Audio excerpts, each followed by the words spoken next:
Hey y'all, and good now, whenever and wherever this finds you. I'm so happy we're here now, but I'm going to be a little bit political today. I went to see my friend Kelly yesterday, and that was fun. And then I did an emergency video on gratitude.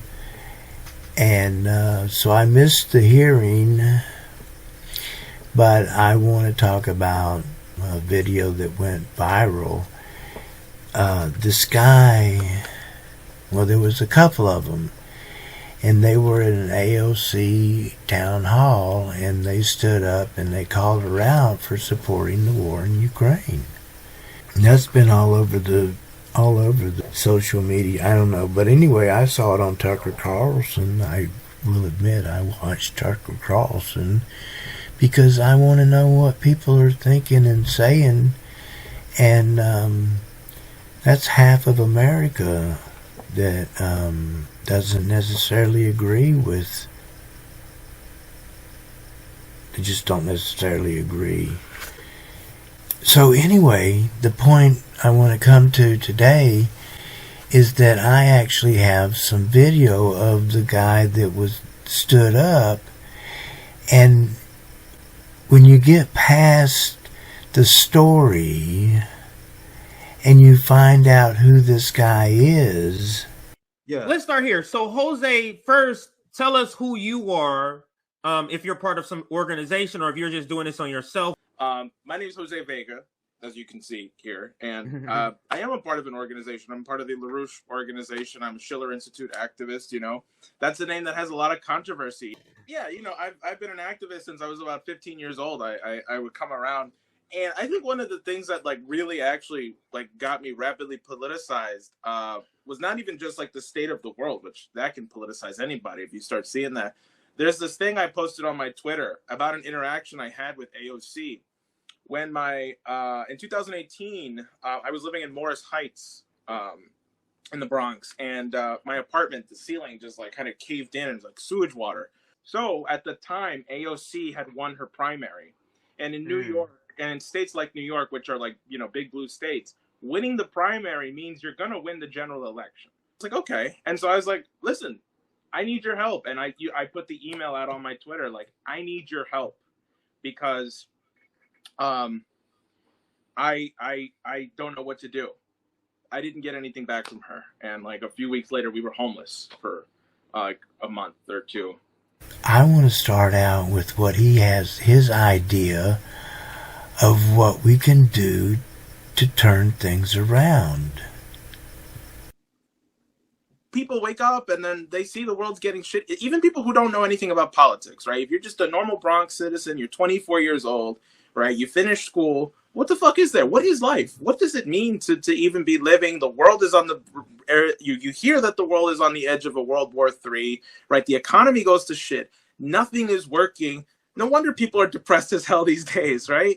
And the Bronx has just been one of these places been forgotten about, like Compton, like Detroit, right? These places have been, and so I have this idea of a Roosevelt-style CCC program where you can reindustrialize, you can rebuild portions.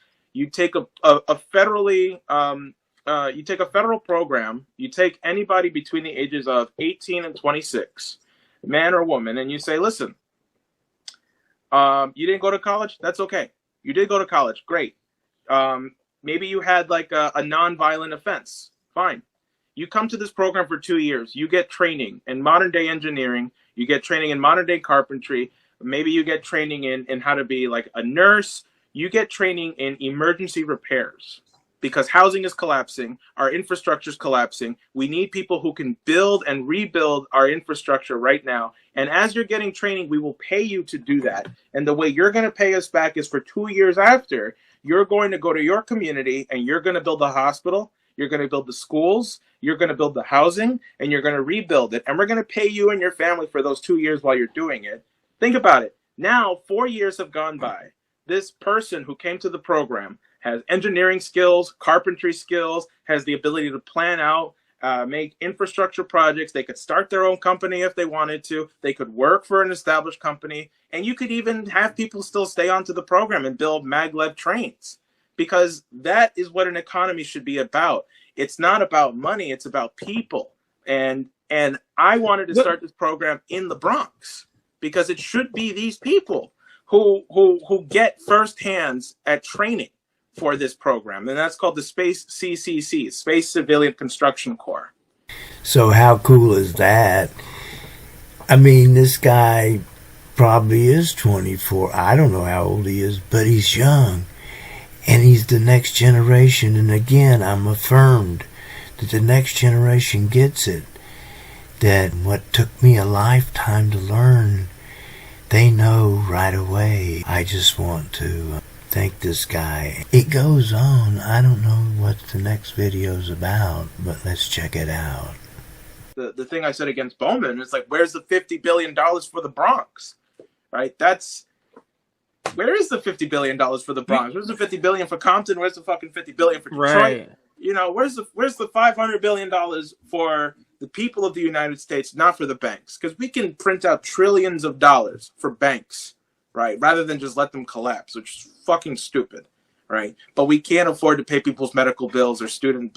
I don't want to hear it. And that's why, like, Nina Turner, who's been so mum on this war, annoys me, because she's another one who swears she might do something, but then it's like, well, They're never going to do anything. Well, I don't want to get depressed, and I look at the failure of the squad and to be co-opted by the Democratic Party and establishment, just part of the decline and the move towards the end. And I personally believe that rather than come to rock bottom where it's very difficult, we can hit a high bottom and start now to create the world that we want.